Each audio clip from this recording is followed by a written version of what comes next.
কেউ ছালটা ছাড়িয়ে নিয়ে সিদ্ধ করছে, পাতাগুলো ছিঁড়ে শিলে পিষছে কেউ, কেউ বা ভাজছে গরম তেলে। খোস দাঁত হাজা চুলকানিতে লাগাবে, চর্মরোগের অব্যর্থ মহৌষধ। কচি পাতাগুলো খায়ও অনেকে, এমনি কাঁচায় কিংবা ভেজে বেগুন সহযোগে। যকৃতের পক্ষে ভারী উপকার। কচি ডালগুলো ভেনি চিবোই কত লোক, দাঁত ভালো থাকে। কবিরাজরা প্রশংসায় পঞ্চমুখ।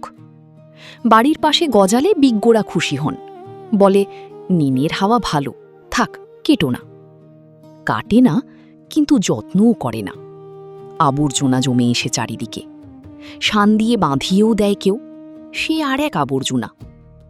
হঠাৎ একদিন একটা নতুন ধরনের লোক এলো, মুগ্ধ দৃষ্টিতে চেয়ে রইল নিম গাছের দিকে। ছাল তুললে না, পাতা ছিঁড়লে না, ডাল ভাঙলে না, মুগ্ধ দৃষ্টিতে চেয়ে রইল শুধু। বলে উঠল, বাহ, কি সুন্দর পাতাগুলি, কি রূপ! থোকা থোকা ফুলেরই বা কি বাহার! এক ঝাঁক নক্ষত্র নেমে এসেছে যেন নীল আকাশ থেকে সবুজ সায়রে। বাহ! খানিকক্ষণ চেয়ে থেকে চলে গেল। কবিরাজ নয়, কবি।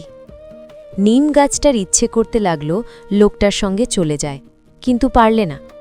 মাটির ভেতরে শিকড় অনেক দূরে চলে গেছে। বাড়ির পিছনে আবর্জনার স্তূপের মধ্যেই দাঁড়িয়ে রইল সে। ওদের বাড়ির গৃহকর্ম নিপুণা লক্ষ্মী বউটার ঠিক এক দশা।